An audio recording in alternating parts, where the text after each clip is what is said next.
بسم اللہ الرحمن الرحیم۔ قرآن مجید میں اللہ رب العزت نے پیغمبروں سے متعلق جتنے بھی واقعات بیان کیے ہیں ان میں نوح انسانی کے لیے ہدایت اور پیغام ہے۔ کوئی واقعہ بھی مفہوم اور معنی سے خالی نہیں۔ ان میں سے ایک مشہور و معروف واقعہ اللہ کے پیغمبر حضرت موسیٰ علیہ السلام کا حضرت خضر علیہ السلام سے ملاقات کا ہے، جیسے سورۃ کہف نے تفصیل کے ساتھ بیان کیا گیا ہے۔ اس واقعے میں اللہ نے حضرت خضر علیہ السلام کے ذریعے اپنے کارخانے مشیت میں رونما ہونے والے حادثات میں سے چند ایک پر سے پردہ اٹھایا ہے۔ واقعہ کچھ یوں ہے کہ ایک مرتبہ بنی اسرائیل نے حضرت موسیٰ علیہ السلام سے پوچھا، اے اللہ کے پیغمبر، کیا اس روئے زمین پر آپ سے بھی بڑا کوئی عالم ہے؟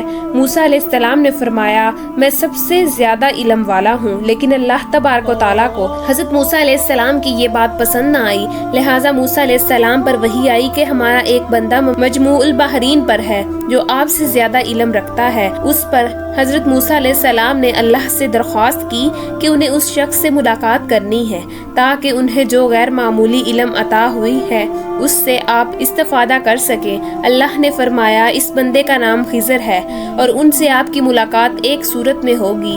اللہ نے حضرت موسیٰ علیہ السلام کو حکم دیا کہ ایک مچھلی اپنے توشہ دان میں رکھ لیں اور سفر پر نکل پڑے جس مقام پر یہ مچھلی گم ہو جائے گی اسی مقام پر وہ شخص ملے گا۔ لہٰذا موسیٰ علیہ السلام نے مچھلی اپنے زمین میں رکھا اور اپنے خلفیہ یوشع بن نون کو لے کر اس شخص کی تلاش میں نکل پڑے۔ چلتے چلتے جب آپ ایک دریا کے ساحل پر پہنچے تو آرام کرنے کے لیے وہاں کچھ دیر لیٹ گئے اور حضرت موسیٰ کو نیند آ گئی۔ اچانک وہ مچھلی ٹوکری میں تڑپنے لگی اور اچھل کر اس دریا میں چلی گئی۔ آپ کے خلیفہ حضرت یوشع نے دیکھا کہ وہ مچھلی جس جگہ گری وہاں پانی ساخت ہو گیا ہے اور ایک راستہ بن گیا ہے۔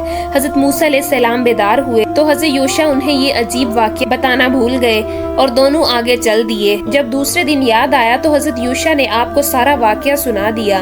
لہٰذا موسیٰ علیہ السلام سمجھ گئے کہ یہ وہی مقام تھا جہاں اس مرد صالح سے ملاقات ہونی تھی۔ لہٰذا آپ دونوں واپس اسی راستے پر لوٹے اور اس مقام پر پہنچے تو دیکھا کہ وہاں ایک چٹان پر چادر اوڑھے ایک شخص بیٹھا ہے۔ وہ شخص حضرت خضر علیہ السلام تھے۔ حضرت موسیٰ نے انہیں سلام کیا اور اپنا تعارف کرانے کے بعد فرمایا کہ مجھے آپ وہ خاص علم سکھا دیں جو اللہ نے آپ کو عطا فرمایا ہے۔ حضرت خضر علیہ السلام نے کہا کہ اے موسیٰ، یہ ممکن نہیں کیونکہ آپ صبر نہیں کر پائیں گے، لیکن حضرت موسیٰ علیہ السلام نے اصرار کیا اور کہا انشاءاللہ آپ مجھے صبر کرنے والا پائیں گے۔ حضرت خضر علیہ السلام نے کہا تو پھر ایک شرط ہے کہ جب تک آپ میرے ساتھ رہیں گے کسی معاملے میں مجھ سے سوال نہیں کر سکتے جب تک کہ میں خود آپ کو اس کی حقیقت بیان نہ کر دوں۔ لہٰذا موسیٰ علیہ السلام نے شرط منظور کر لی اور دونوں بزرگ اس ساحل کے راستے چل پڑے۔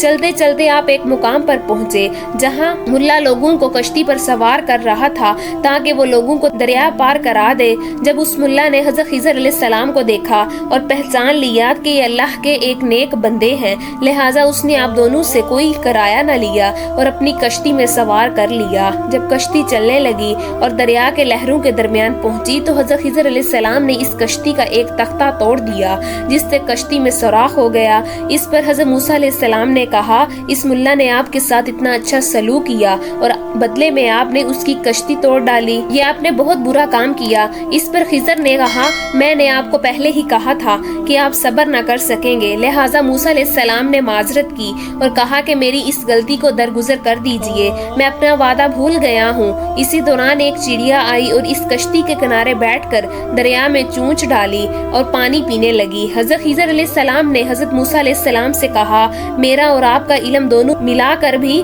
اللہ کے علم کے سامنے اتنی حیثیت بھی نہیں رکھتی جتنی ابھی اس چڑیا کے چونچ میں اس سمندر کا پانی ہے۔ کشتی ایک ساحل کے کنارے رکی، لہٰذا دونوں حضرات اتر گئے اور آگے چل دیے۔ راستے میں انہیں ایک بچہ نظر آیا جو کھیل رہا تھا۔ حضرت خضر علیہ السلام آگے بڑھے اور اس بچے کی گردن مروڑ کر اسے قتل کر ڈالا۔ یہ دیکھ کر حضرت موسیٰ علیہ السلام بہت غضبناک ہوئے اور غصے میں بولے کہ یہ آپ نے کیا کر ڈالا؟ آپ نے ایک معصوم نفس کی جان لے لی۔ خضر علیہ السلام نے کہا، میں نے کہہ دیا تھا نا کہ آپ میرے ساتھ صبر و ضبط نہ کر پائیں گے۔ لہٰذا موسیٰ پشیماں ہوئے اور فرمایا بس آخر مرتبہ میری غلطی کو نظر انداز کر دیجئے، اگر میں نے دوبارہ کوئی سوال کیا تو آپ مجھے اپنے ساتھ نہ رکھنا بلکہ میں خود ہی آپ کا ساتھ چھوڑ دوں گا۔ پھر دونوں حضرات آگے چلے اور چلتے چلتے ایک گاؤں میں پہنچے۔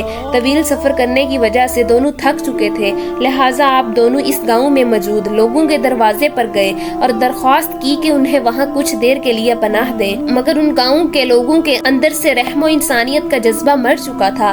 انہوں نے راہگیر کی مدد انہیں پناہ اور کھانا دینے سے انکار کر دیا اور انہیں وہاں سے دھتکار دیا۔ جب وہ اس گاؤں سے جانے لگے تو خضر علیہ السلام نے دیکھا کہ وہاں ایک مکان ہے جس کی دیوار پرانی ہو گئی تھی، وہ ایک جھکی ہوئی تھی اور وہ دیوار بہت جلد گرنے والی تھی، لہٰذا حضرت خضر علیہ السلام نے بڑی محنت سے اس دیوار کی مرمت کی اور اسے سیدھا کر دیا۔ اس پر موسیٰ علیہ السلام نے کہا بستی والوں نے نہ ہی ہمیں پناہ دی اور نہ ہی مہمان نوازی کی، اس کے باوجود آپ نے ان کی یہ دیوار سیدھی کر دی۔ آپ کو چاہیے تھا کہ اس کے بدلے ان سے کچھ اجرت ہی لے لیتے۔ لہٰذا خضر علیہ السلام نے فرمایا اب تمہارے اور میرے راستے الگ ہوتے ہیں، افسوس کہ تم سے صبر نہ ہو سکا، لیکن میں تم سے جدا ہونے سے پہلے ان کاموں کی وجہ بتا دیتا ہوں جو میں نے کیے۔ اس کشتی کو توڑنے کی وجہ یہ تھی کہ وہ ملا اپنی کشتی لے کر آگے سے ایک ایسی جگہ سے گزرنے والا تھا جہاں ایک ظالم بادشاہ کی حکومت ہے اور وہ ان علاقوں سے گزرنے والی ہر کشتی ضبط کر لیتا ہے۔ جب وہ اس علاقے سے گزریں گے تو اس کشتی میں نقص ہونے کی وجہ سے وہ بادشاہ ان سے کشتی نہ چھینے گا اور انہیں چھوڑ دے گا۔ اس طرح اس غریب ملا کا روزگار بچ جائے گا اور وہ بچہ جسے میں نے قتل کیا وہ بڑا ہو کر ایک بدکار شخص بننے والا تھا جو کفر اور سرکشی کرتا اور اپنے ماں باپ کے لیے آفت بن جاتا۔ لہٰذا بحکم الہی میں نے اسے قتل کر دیا تاکہ اس کے ماں باپ اس کے فتنے سے محفوظ ہو جائیں، اور اب اللہ بدلے میں انہیں ایک نیک اور صالحہ اولاد سے نوازے گا۔ وہ دیوار جس کی میں نے مرمت کی، اس دیوار کے نیچے ایک خزانہ دفن ہے جو 2 یتیم بچوں کی وراثت ہے اور جسے اس کے باپ نے وہاں دفن کروا دیا تھا۔ اگر وہ دیوار گر جاتی تو اس بستی کے لوگ وہ خزانہ لے لیتے، مگر اب وہ خزانہ محفوظ ہے اور جب وہ یتیم بچے جوان ہوں گے تو وہ خزانہ انہیں مل جائے گا۔ اس طرح وراثت ان کی اصلی حقدار تک پہنچے گی۔ یہ سارے کام میں نے خود اپنی مرضی سے نہیں کیے بلکہ اللہ کا حکم تھا جس پر تم صبر نہ کر سکے۔ یہ وہ خاص علم تھا جسے علم لدنی کہا جاتا ہے جو حضرت خضر علیہ السلام کو اللہ تعالیٰ کی طرف سے عطا کی گئی تھی۔ اس واقعے سے یہ پتہ چلتا ہے کہ انسان کی ظاہری نگاہ جو دکھتی ہے وہ اس سے اپنی مرضی کے نتائج عکس کرتا ہے، در حقیقت کائنات کی ہر چیز میں اللہ کی وہ مصلحت کار فرما ہوتی ہے جو انسان کے سمجھ سے بالاتر، اور اللہ کے ہر کام میں بہتری کا کوئی نہ کوئی پہلو چھپا ہوتا ہے۔ اس لیے جو بھی معاملہ پیش ہو ہمیں اللہ کی رضا پر راضی رہنا چاہیے اور صبر و شکر کرنا چاہیے۔